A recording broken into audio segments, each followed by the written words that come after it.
All right, this is our 2019 Ram 1500 Longhorn. She's packaged out. Overall, paint's in really good shape. No real dings, dents. The orange peel, that's a Mopar thing. They are always like that. Bumpers are in really good shape, front and back. All the lights work as intended. Wheels and tires are in good shape. We got a little bit of cupping on the front tires. You can kind of see a little bit of light scratching around the truck. A couple little parking lot door dings, but nothing major. The front here does have some chips from traffic. It's pretty normal. I did note that these fender flares have been touched up at certain points.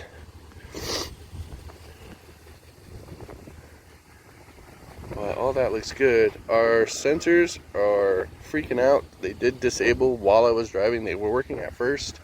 At the furthest setting back, as soon as I brought it closer, they disabled themselves. This does have the full glass top sunroof. Works great. Opens up and sizzles your brain. Inside door jams and everything look good. I found a pretty significant blemish here. So let the camera focus. There we go. So as you can see, like, look at the paint line even. It's kind of like, it should be straight like that, and then it just boop. So it looks to me like it got a chip here, and then it just moisture. If you run your finger along this, your nail will actually like get in there. So it's cracked along here too. Now these cab corners, if you let something like that go, I've seen a few of these where they're just rusted out and you can literally stick your hand through them. These pinch welds and everything look really good underneath, but this needs to be addressed sooner than later. Sorry for the sniffles, the allergies are getting me. Wheels have a couple scuffs, some chips, but not too bad. Brakes look really good. Pretty kitted out. The power steps on this bad boy, they do not come down, but they're there. This side I did notice is unplugged, not sure why. As you're driving and you make turns, you'll periodically get like a chime, like an error, but by the time you look down, it's gone.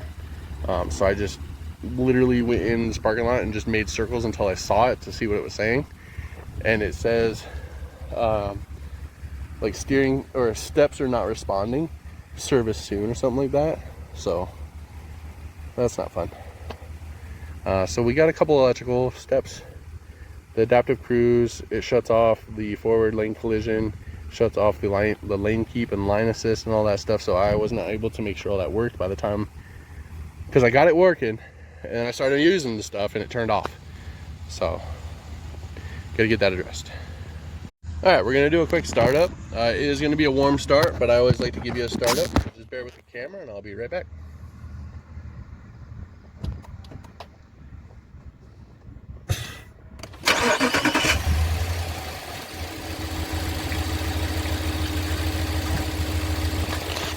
All right, so this here be a 5.7 Hemi.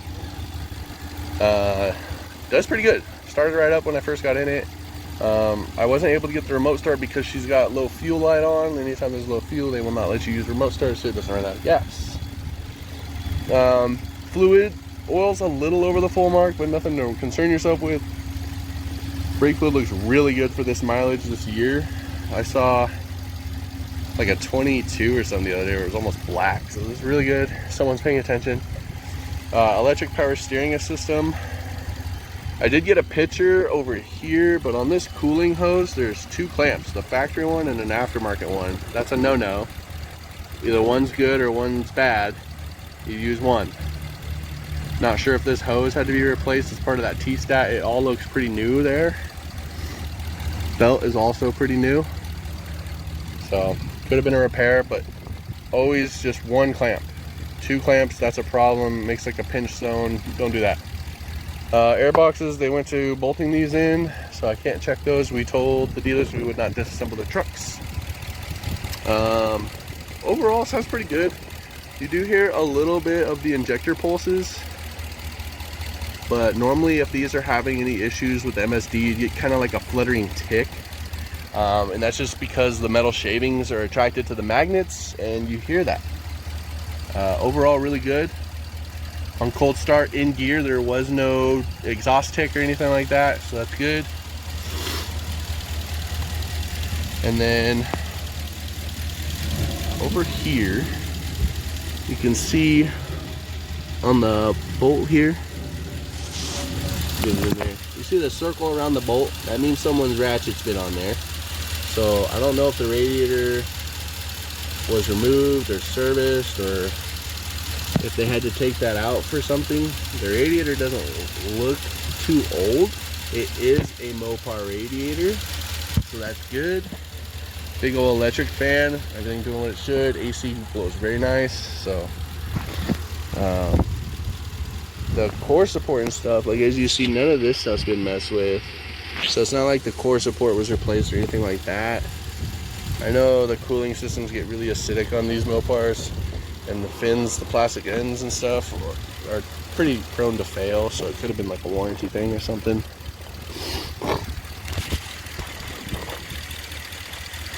So, but it looks good. It's dry, drives good, plenty of get up. These Hemis are always impressive. We're gonna just stop here. All right, this portion is gonna be your undercarriage, but before I grab my mirror and we look under, I just wanna kind of go through some stuff here. Might take a second for the camera to adjust. I'm just gonna stuff it up in here. So this is your wheel liner. This lower portion is loose. Now if I bend this down, see that bulkhead connector right here? It's supposed to be clipped up here. Oh, I can't turn my camera, sorry, so you're gonna have to look in that top left corner. Right there above my finger, that clip on the rail is supposed to secure this bulkhead, and that's where goes all your sensors and stuff, which are freaking out on this drive, by the way. I'm gonna hop to the other side. Allergies are getting me, sorry.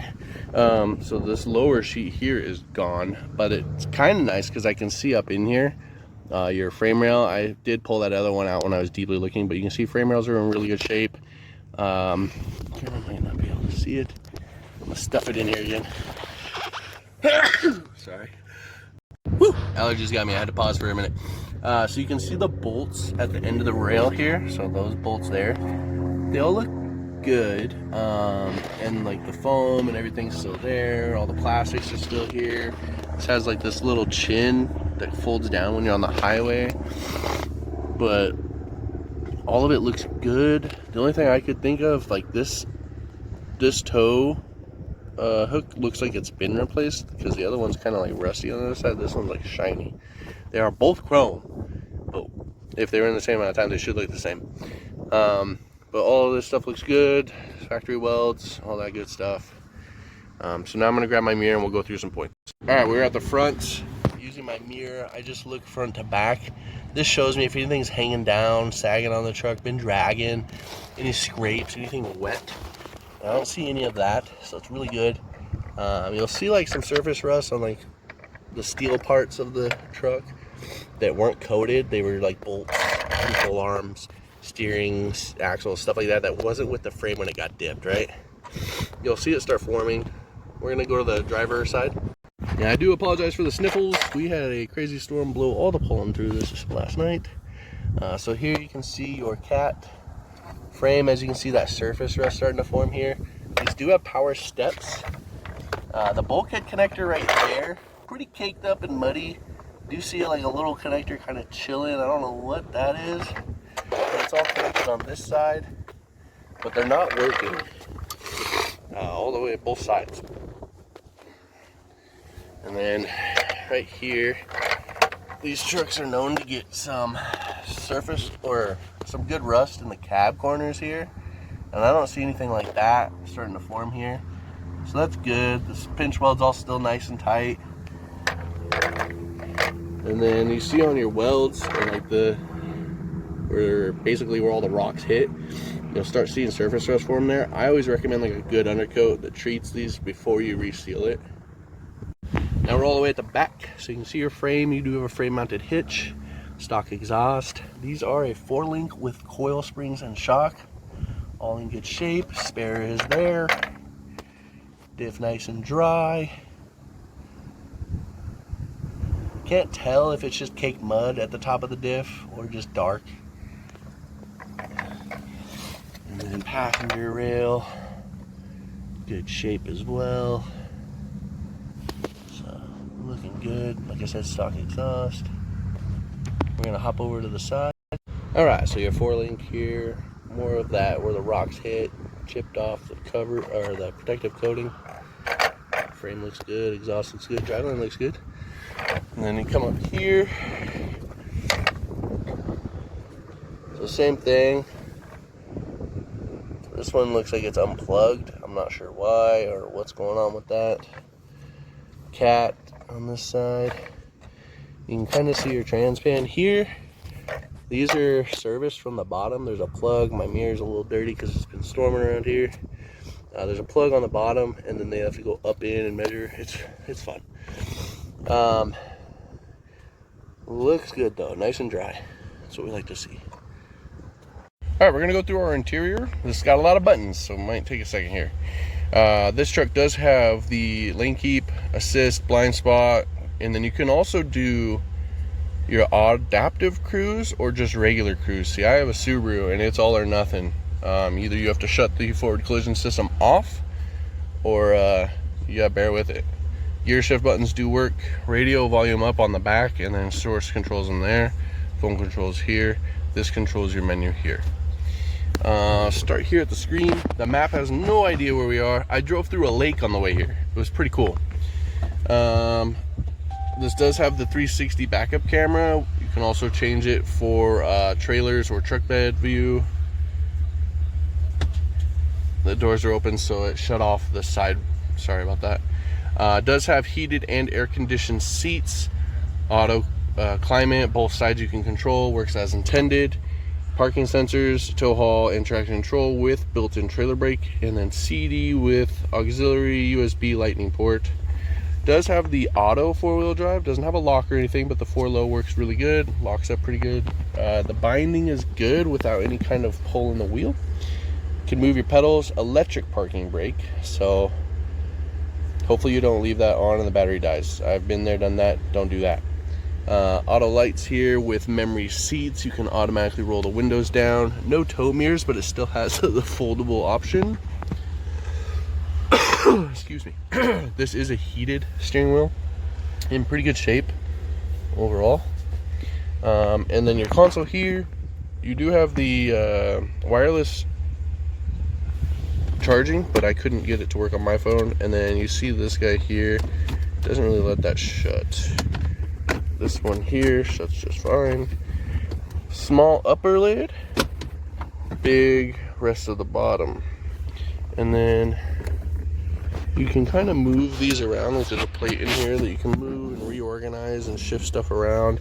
Like I said, this thing, it just scrolls back and forth with that button. So we're gonna stop here and just look from the outside in. All right, with the big cab, these doors open almost straight up. So like if you're a bigger, wider guy, you will kind of like feel confined when you walk up with both the doors open. Power seat on this side, does everything you want it to. Door cards are in pretty good shape. There's a couple spots like this one. I think they had a little excitable friend in here at one point. The rest of it's in good shape. Seats back here are in really good shape. Does have the Longhorn package, does have the storage bottom tanks, nice saddlebags on there. Does have heated and air conditioned seats back here, which is awesome. And then this folds up, opens up. It's kind of lubed up with their stuff. One thing I did find while I was back here, we do have like a small crack in that plastic there. Let's see if this will focus, maybe. Anyway, you can kind of tell there's a little crack there, and you can see where water's kind of been running down. And then I don't know if the camera will pick it up, but you can see right here where it has like a water line up in the headliner there. We're gonna hop sides. All right, we are on the passenger side here. So this side, it's not as, you can see little indents, but it's not like cut up like the other one. And then seats are in good shape. Seat belts, saddle again, dual storage. These ones with the storage bottoms always have these small storage bins under the seat, so that's something to note. Sorry, just see if it was a camera. Power seat on this side as well. Longhorn mats. Upper and lower glove box both work as intended. There is no owner's manual in there. And then on this side, more of our little friend. And some chewed up stuff here.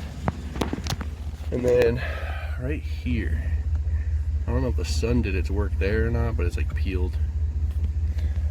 And then this could be from like little guy's paws chilling for a long time. I'm not sure. All right, so trunk, truck bed, rear hatch, it's all the same on these. Basically the rear storage compartment. Fortunately, this one's gonna be short and sweet. It does have the nice topper and everything. Just listen closely. And I'm pulling. You can hear the latch going off, but it will not open. I've tried to kind of release the top, like create a gap as much as without like trying to destroy it, to see if it was just sealed here and not letting it out. But it just sits, oh sorry, wrong side of the camera.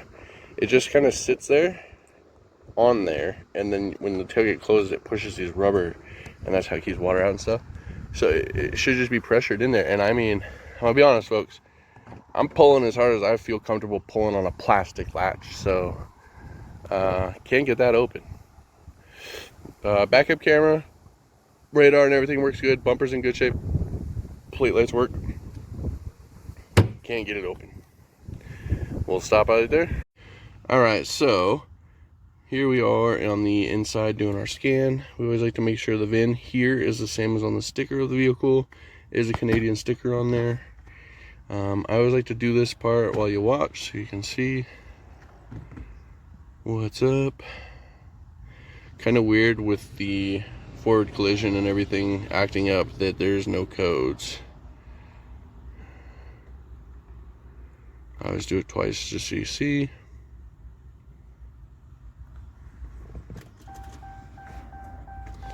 That was weird. It timed out on me right when I was doing it. Sorry about that. Real fast though. It doesn't take too long. Nothing.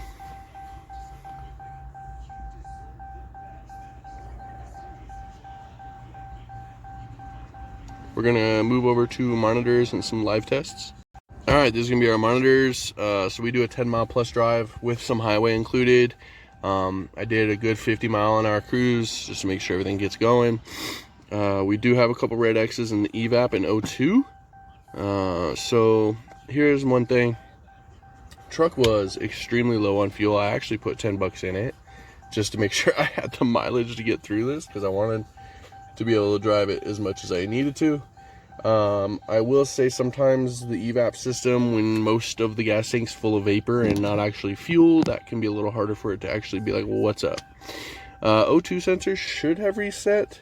I'm not exactly sure why those didn't reset. I'm not getting any egg smells. I'm not getting any bogging. We don't have any like low power on takeoff. Hills were just fine. So I'm not having any of the cat signs. It might need like a 20-mile drive. Like I said, I only had about 16-mile range on the gas tank, so I had, like I said, had to put some fuel in it. But we'll stop here while I get over to the tests I want to go through. All right, so we're on our live data. Truck is currently running, so values on the O2 say okay. So lots of goods.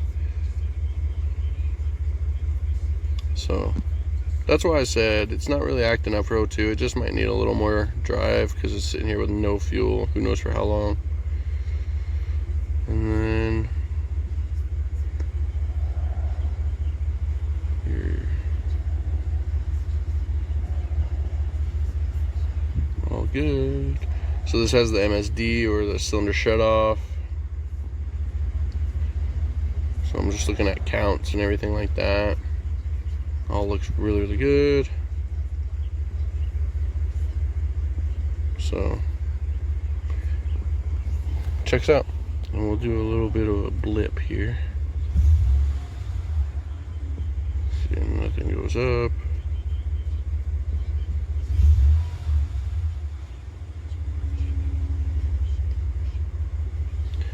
All right, we'll keep going through this inspection. All right, we're gonna go through our conclusion. Just want to show the top in action. That way when I go to the outside here, you're not like, what's on the top? See how it like puts a little thing up there. So in conclusion, pretty nice truck. As far as you're concerned with the front, yes, there was an impact. It looks like it was repaired, but there's some stuff that was missed. I did show it a little deep, but there's a bulk harness behind this light that's supposed to be secured to the frame that's not. On the passenger side, half of the lower liner is missing. And then this side, the other half is just loose. Truck runs, drives great, stops good, no weird clunks, no weird sounds. But the specific things that you asked about, the forward collision and all that, the safety sense, that stuff shut off. It was working initially, but it did shut itself off once I started using it. So that's kind of a flag. We do have an issue, like an error message is going on with these steps here. They don't deploy, they don't come down. I have them in auto, they're not in stored. Your navigation is way off. It has no idea what it's doing. I drove through a lake on the way here. It was amazing, according to the nav. Tailgate, I cannot get it open. On the other part, I did my diligence of manhandling that, so I'm not going to do it again.